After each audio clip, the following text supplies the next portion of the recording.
अनंत दिखावन हार। धन्य धन्य सतगुरु सुखद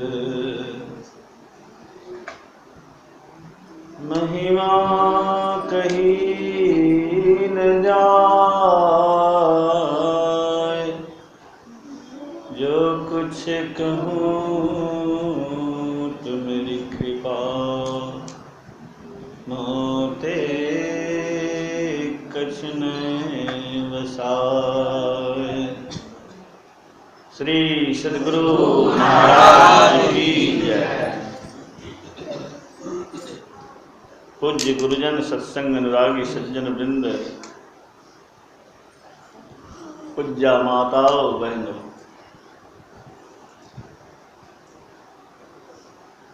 गुरु महाराज की अद्भुत कृपा से अद्भुत पाठ हुआ है।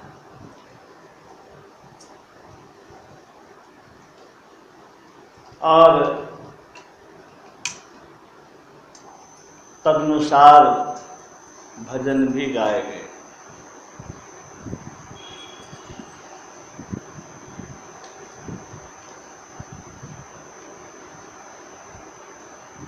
जो जितनी गहराई से सुने हैं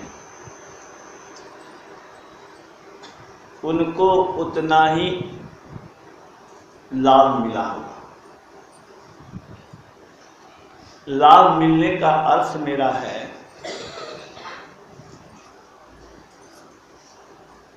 जैसे फूल को आप हाथ से छूते हैं और फेंक देते हैं तो हाथ में फूल का खुशबू रह जाता है। ऐसे ही शिव और पार्वती के संवाद को, गुरु महाराज के प्रवचन को, फिर उनके भजन को, और भगवान कृष्ण के जन्मोत्सव में भगवान शिव पधारे हैं, उन दृश्यों का स्मरण करते हुए जो सुने होंगे वह कैसा लाभ पाए होंगे ये मैं कह नहीं सकता। यह अनुभव की चीज है। मैं तो बहुत लाभान्वित महसूस किया। अद्भुत सत्संग आज का हुआ है। और आज का सत्संग मैं गुरु महाराज पर ही छोड़ दिया था कि जैसा आदेश होगा वैसा होगा। उनके आदेश से ही पाठ हुआ है।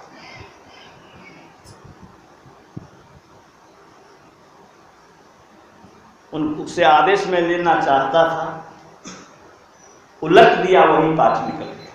तो मैंने आदेश उसको मान लिया। आपसे क्या आदेश मांगे? जो उलट गए वही आपका आदेश है। वही उलट गया, वही आदेश माना।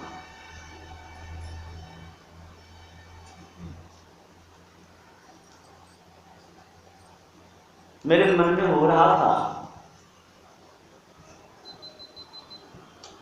कि हम लोग भी पति पत्नी एक जगह बैठते हैं और भगवान शिव पार्वती भी एक जगह बैठे। कितना अंतर है। पार्वती क्या जिज्ञासा कर रही है और भगवान शिव किस तरह से उनको समझा रहे हैं।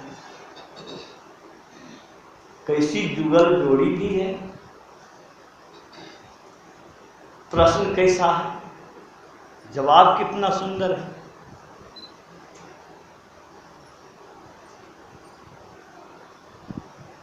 आश्चर्य के साथ आदर्श पति पत्नी ऐसा हो। अध्यात्म का जिज्ञासु पत्नी भी और अध्यात्म के वेत्ता पति।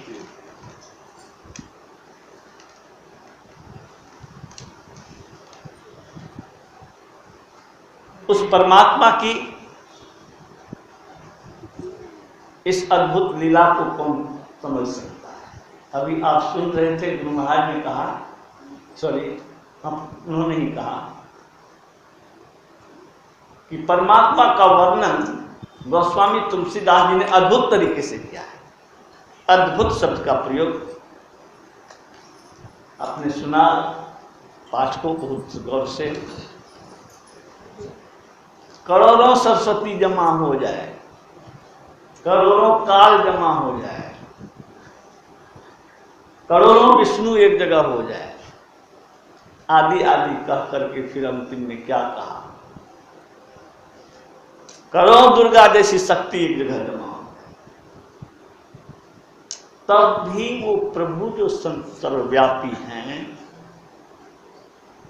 उससे तुलना करना उनकी हीनता है। कोई कहे करोड़ों जुगनू के जैसा सूर्य भगवान है, तो जुगनू को क्या औकात है,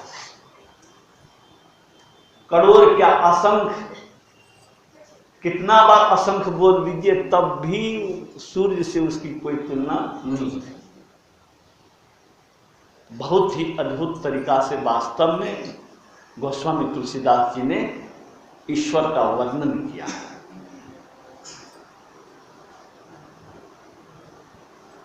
अभी आप सुन रहे थे, उमा ने क्या प्रश्न किया अपने पति से कि वेद शास्त्र जो जिस ईश्वर की बात करते हैं, जिस राम की बात करते हैं, जिसको ऋषि मुनि जपते हैं, जिसको आप भी जपते हैं,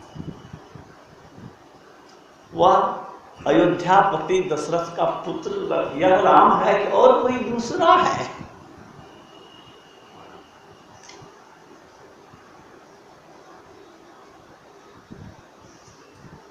कितनी जिज्ञासा है पार्वती को, कितनी श्रेष्ठ जिज्ञासा है।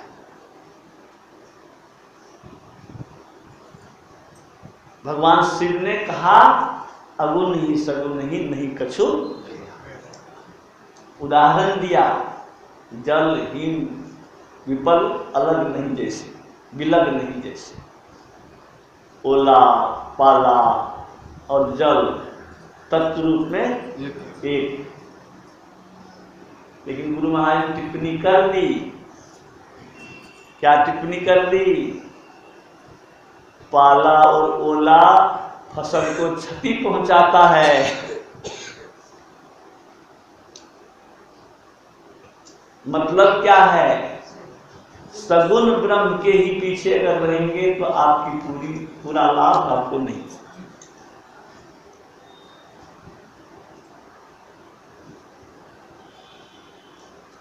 तो निर्गुण और सगुण, शरीर सगुण है, राम का शरीर सगुण, कृष्ण का शरीर सगुण, लेकिन आत्मा निर्गुण। सगुण निर्गुण के पार है, यह भी आप सुनेंगे। अभी दो ही को समझिए पहले, जिसका जन्म नहीं होता, जिसकी मृत्यु नहीं होती, जिसका अभाव नहीं होता, वह है ईश्वर। वो राम बन करके आए, अगुण अलग अखंड अजोई भगत प्रेम बस सगुण। शिव जी कहते हैं कि जो अगुण है, अखंड है, अलग है, अगोचर है, वह भक्तों के प्रेम बस सगुण रूप धारण करते हैं। और अभी भजन जो सुने तो गुरु हरि चरण में प्रीति हो युग काल क्या करे, तो गुरु भी तो उसी ईश्वर का रूप है। संत भगवंत अंतर निरंतर नहीं मति विबल का दास। इस भजन की ये पंक्ति हमको बड़ी ही सुटेबल जान पड़ी कि ईश्वर की बात हो रही है तो ईश्वर के रूप में गुरु वाला भजन आ गया। गुरु हरि चरण में प्रीति, गुरु जो है वह हरि का ही व्यक्त रूप है। राम तो व्यक्त रूप है, कृष्ण व्यक्त रूप है, तो गुरु भी व्यक्त रूप है। देखिए इसको कौन से प्रेरणा दे दिया, यही भजन गा दी, यही मैं सोच रहा हूं। और कृष्ण के अवतार को भी आप लोगों ने सुन ही लिया।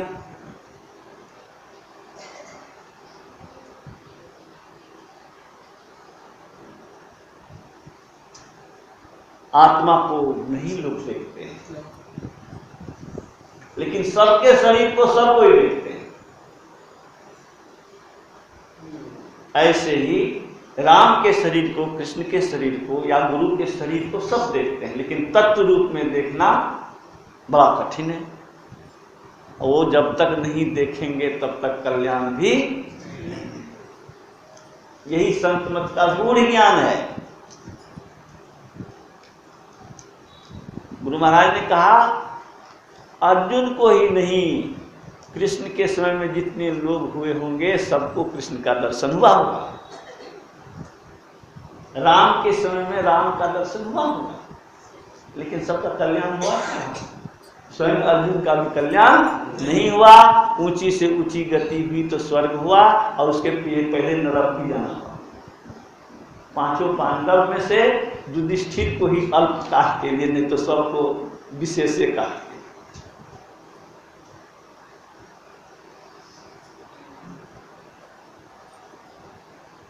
कहने का तात्पर्य क्या है?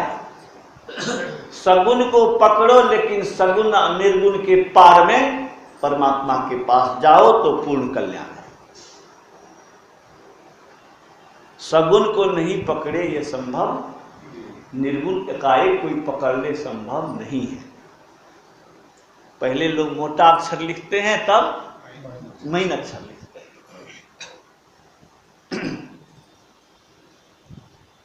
एक चावल के कण पर गिनीज बुक में 57 अक्षर लिखने वाला आदमी इस धरती पर पैदा हुआ, जिसका गिनीज बुक में रिकॉर्ड है। एक चावल के कण पर 57 अक्षर। वो कितना महीन? वो बिना पाटी पेंसिल पर लिखे उस पर लिख देगा। बिना पाटी पेंसिल पर पढ़ा लिखा आदमी अभ्यास करते करते सूक्ष्मता की ओर बढ़ते बढ़ते वो करोड़ में से कोई एक को, अरब में से खरब में से किसी एक को नसीब होगा, जो उसने गिनीज बुक में रिकॉर्ड किया।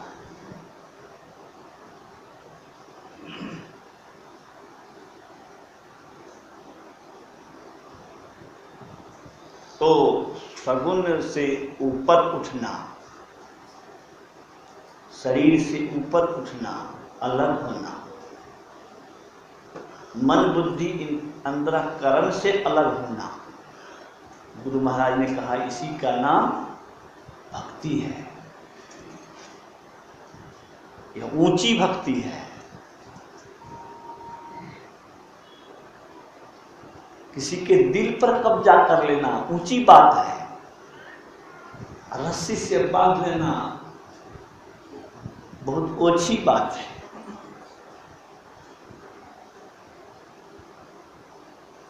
इसी तरह से परमात्मा के उस स्वरूप का दर्शन करना बहुत ऊंची बात है। अब बहुत ऊंची बात से ही ऊंचा फल मिलेगा, परम कल्याण मिलेगा। गुरु महाराज कहते हैं जीवो परम पिता निज चिन्ह, चिन्ह नहीं तो बारी दुर्दशा है। गुरु महाराज का जो भजन आया उसमें एक पंक्ति पर और मेरा ध्यान गया। जाता तो सब पर है, लेकिन एक पर जो विशेष मेरा ध्यान गया। साधक लोग निराश होते हैं, उसमें गुरु महाराज ने क्या कहा? वैराग्य युक्त अभ्यास को निराश किया। जिसको संसार के चीज से अनुराग ही नहीं है, इसमें कोई दम नहीं देख रहा, संसार के चीजों में जो कोई लज्जत नहीं देख रहा, उसको दुख का कारण मान रहा है, भीतर से मान रहा है,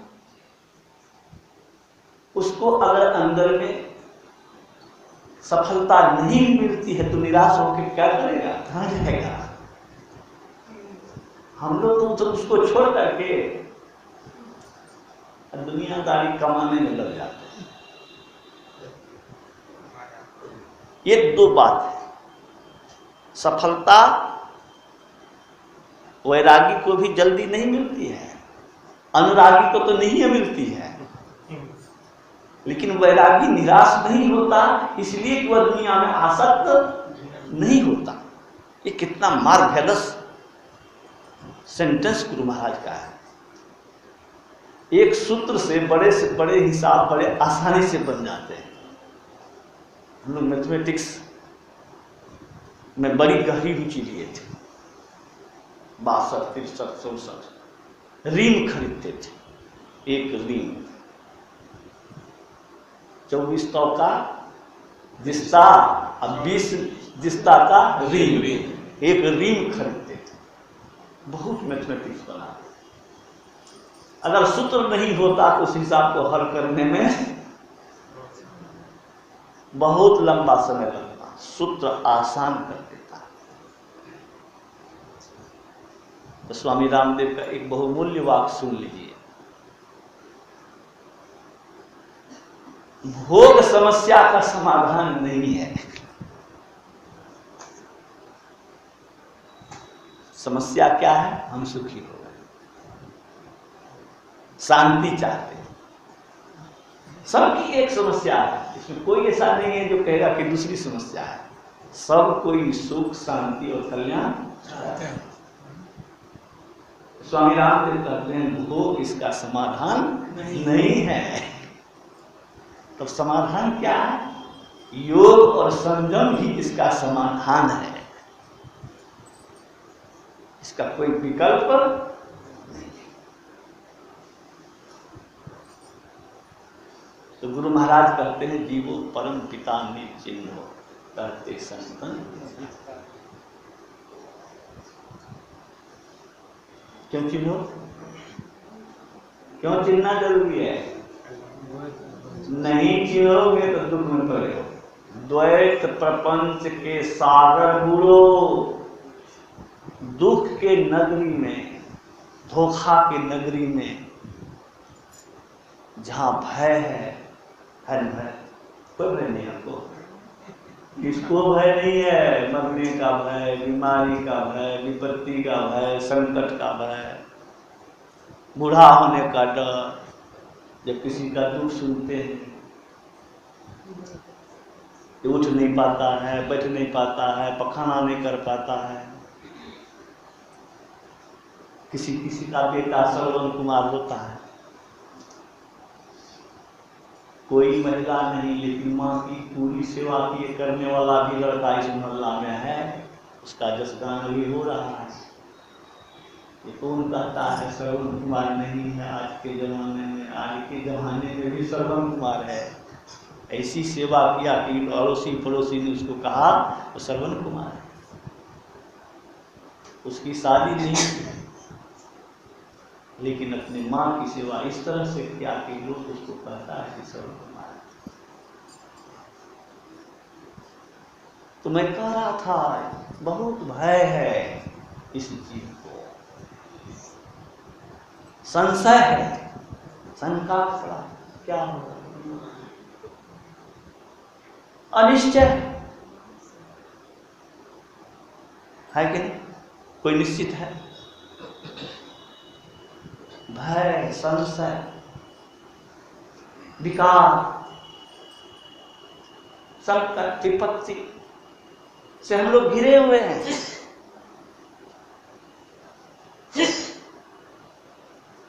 प्रधानमंत्री नहीं गिरा हुआ है, कि राष्ट्रपति नहीं गिरा हुआ है, कि वैज्ञानिक नहीं गिरा हुआ है, एटम बम बनाने वाले को कैंसर हो गया।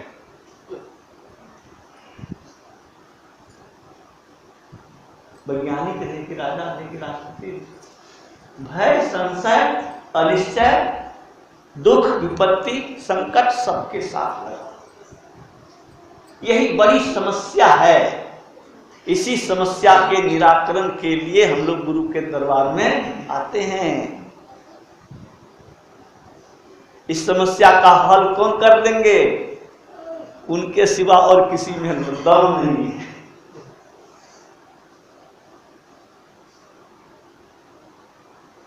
ध्यान तो बहुत दिन से कैलो मानस ध्यान। कोई आकाश मंडल में गुरु के रूप बनाकर रखल, औकात भला शून्य भीत पर रंग नहीं, चित्र लिखा बिनु चिते, बिना दीवार नहीं है वहां चित्र बनाना है। अरे रे रे कितना कठिन काम। गुरु की कृपा ना होगा क्या?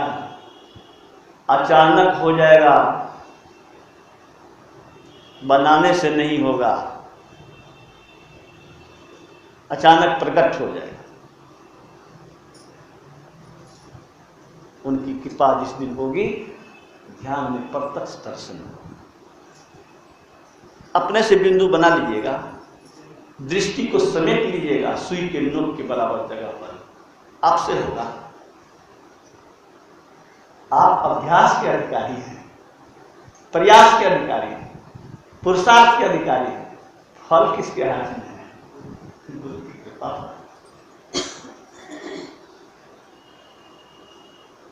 अर्जुन को कृष्ण ने ललकारा।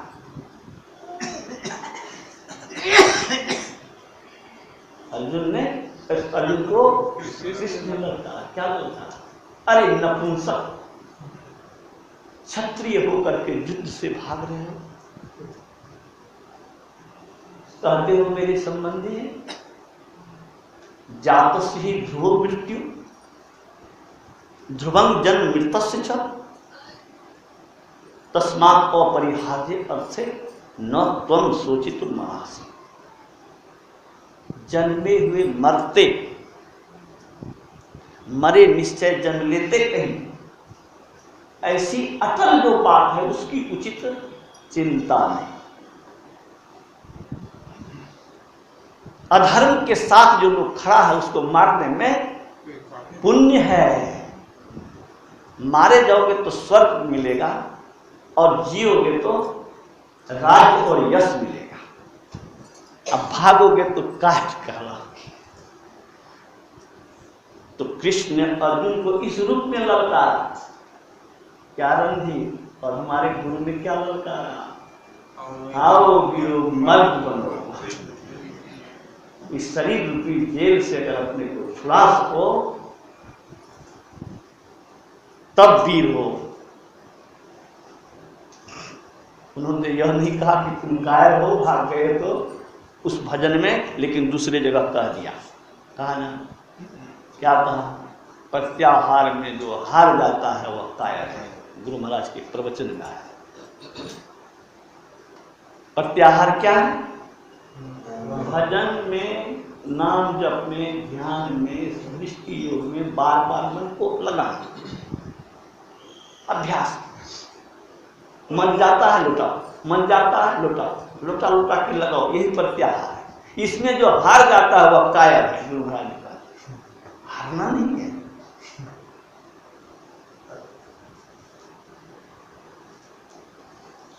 गुरु महाराज के भजन को मैं पूरा कर दूं। नहीं चिन्होगे तो द्वैत प्रपंच के सागर में डूबोगे। दुख सहो भारी,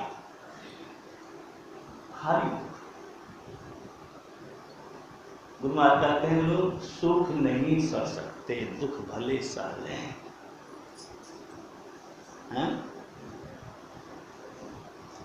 तो 1975 ईस्वी में लगभग ये सेंटेंस हमने पढ़ा था गुरु महाराज के प्रवचन में। मैं सोचा पहले फर्स्ट इंस्टेंस, जब पहली बार ये पंक्ति पढ़ा, अभी ऐसे मेरा पाठ कर रहा था, ये रुक गया। स्वर्ग सदगति नहीं, इसको हुआ कि कैसे हो गया? तो हमको कहना पड़ा स्वर्ग से ऊपर मोक्ष है, मोक्ष का नाश कर देते। मन में हुआ कि स्वर्ग से तो नरक में लौट के आता है कि सदगति क्या होगा? सत के पास गति नहीं हुई तो सदगति क्या हुआ? सत्य बने ईश्वर, ईश्वर के पास जा गया, मिल गया, तब सदगति हुई, नहीं तो सदगति कहाँ से। तो पहली बात को मैं चौंक गया, मैं भी चौंक गया था। गुरु महाराज क्या कहते हैं, लोग दुख में कहता कि दुख आप नहीं सहल जाए छो, ये तो ककरो नहीं सुन लिए कहे कि हमरा सुख नहीं सहल जाए।